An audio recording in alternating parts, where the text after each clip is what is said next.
All right, so 3.5 day camp out at Thanksgiving in Broken Bow, Oklahoma, the Beavers Bend State Park. Pretty cool. Got a spot right there on the river, if you can see down there, the river. Super pretty, all these big huge rock walls and stuff around it. It's nice. Just kind of wanted to show you camp, some considerations of what I'm finding out, you know, what we're doing. So Snow Peak tent has been great. This is the Landlock, their huge tent. It's pretty huge.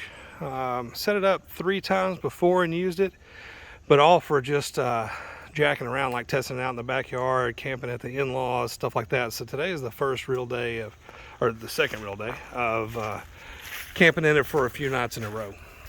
And I like it. It's 2-room, as you can see. We've got the inner tent in there. My wife and her son are in there with an air mattress and a cot, and still a huge aisle in the middle, so no problem there.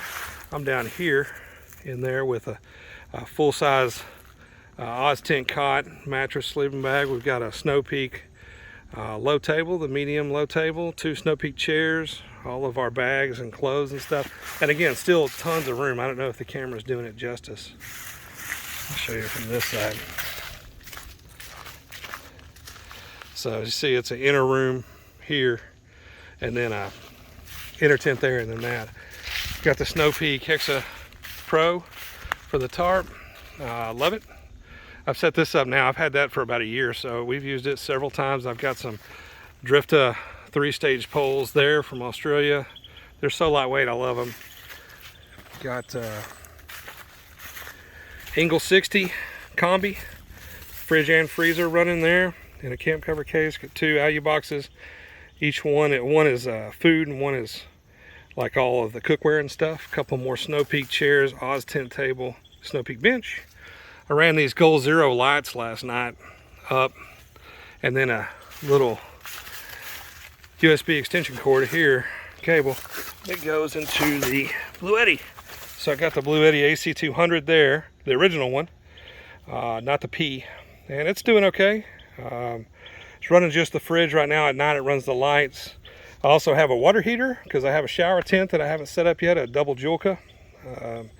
And then I've got it going off of some solar panels. So I'll show you over here. I have 3 250 watt Safiery from Australia. These panels, not cheap to import, I promise you, but they do work well. They're 250s and they run at super high voltage. I think it's like 58 volts or something, which is way different than other panels. And what that does is, on the Victron components, it converts that voltage into extra current, right? So it's high voltage, low current, different than a lot of the American stuff that's going on. But these are lifesavers. They're only like 17 pounds a piece. Super cloudy today. You see we're getting a little bit of sun on them, and so I'm getting anywhere between 100 and like 400 watts, which for a real cloudy day in, you know, at Thanksgiving in November, this is good. This is very good. So some of the things to consider, I have a EcoFlow Delta, the original 1300 in there, and an additional booster pack that I built. And we're letting my wife and son have a little space heater at night, right? 750 watt space heater. So here they are, the Delta and the booster pack. And I'll show you real quick. So we're real low, right? I fully charged the Delta off of the generator. I'm charging the Bluetti off of the solar, but pretty low, right? That's what it ran with last night. So it can take solar, which I'll switch over maybe. It can take AC, and then outputs, it has an XT90, which is 48 volt, and then it has a 13.8 volt regulated, and I just use this to boost. So this connects into here, the charging port on the Bluetti, on the EcoFlow, pardon me. So that's how I've done that. So now this is 100 amp hour lithium in there, and it has a Victron charger in there, and it has a Victron MPPT in there, and a heater system for to keep the cells warm, so that it'll automatically turn on with the thermostat if it goes below freezing, to keep the lithiums going, all kinds of stuff. So, and a cooling system.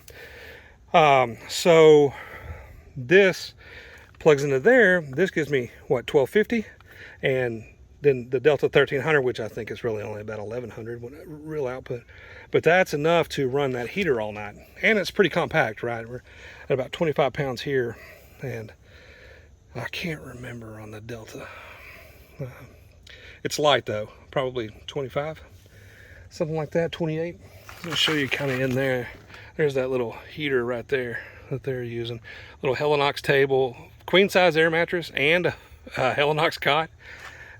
Pretty cool, right? And then in here I keep a little table in this so we can sit. Got some Goal Zero string lights up there, the little ones, and they just run off a USB, which the Delta actually sits right there at night, and the booster pack kind of right there. But works okay. I bought a nice floor from Drifta for this inner room in here, this outer room, and left it at home. So that's awesome. Spent money and imported all the heavy canvas and then didn't bring it. So Walmart tarp, Broken Bow, Oklahoma. Thank you, Walmart.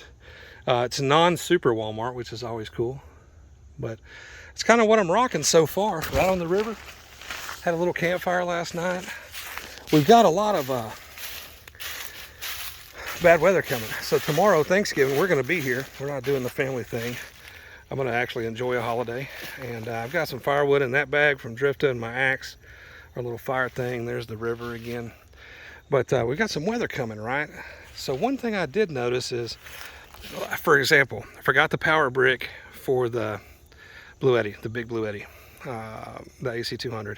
So I can only do solar. I can't do my little generator over there. That's a Westinghouse, I think, i2200. Works great. It's very quiet. And it sips gas. I charged that EcoFlow with it in an hour. But so I'm stuck with solar, just kind of using the big thing. I also have an induction cooktop, but I don't know if I'm going to use that. I may just cook on the campfire because it's going to suck a lot of power. And with today's cloudiness and tomorrow's rain, possible rain and cold, it's supposed to get 28 tomorrow night.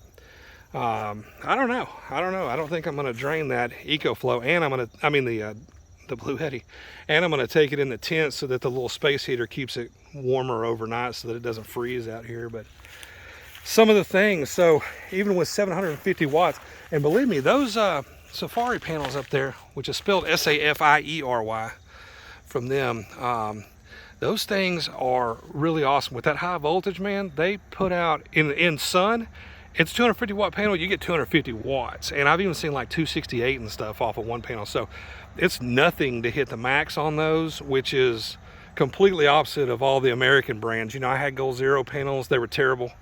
I've had some other panels that are just sick, you know, silly. It doesn't do anything like it says. It's supposed to be a 200 and you get like 120 out of it and stuff. But these really do their thing. But when it's cloudy, you need to over panel, right? The Bluetti AC200, it'll take solar 700, I think, and I've got 750 hooked up to it. That's nothing. And we're only getting, you know, 200 to 400.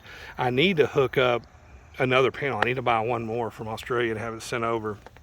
I'll do it after Christmas, but that way I have 1,000. Those are also the panels that I'm going to plug in externally to the Bronco that I'm building. So, you know, if you're driving and overlanding, quote, quote, every day, you use your vehicle to charge your in-vehicle system or whatever, and it's no big deal, right? Some solar on the roof and a vehicle alternator, and you're good.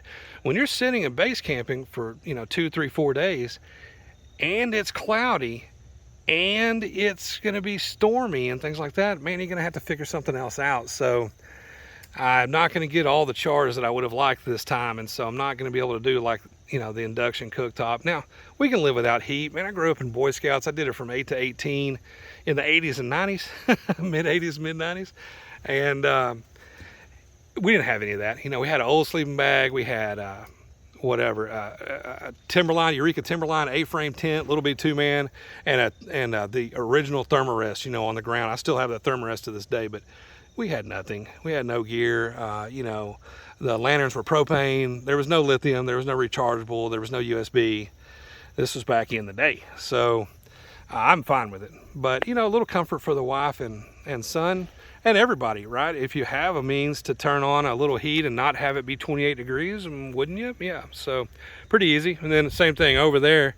I'm about to set up the shower this afternoon while it's daylight, and then tonight we can all have a shower with the double Julka. I've got the full pump and water system. I might do another video on that, and let you guys see that. And I have a hot water heater, so non-propane, all electric, which is rare. So I'll show you that in another video. But a little bit of luxury is fun if you can. All this fits in the bed of that truck. I don't have a trailer to have to tow all this stuff. I don't have a rooftop tent. It's just a regular F-150 with the tent and the tarp and the table and the solar panels and all that stuff. So pretty easy. All right, thanks guys.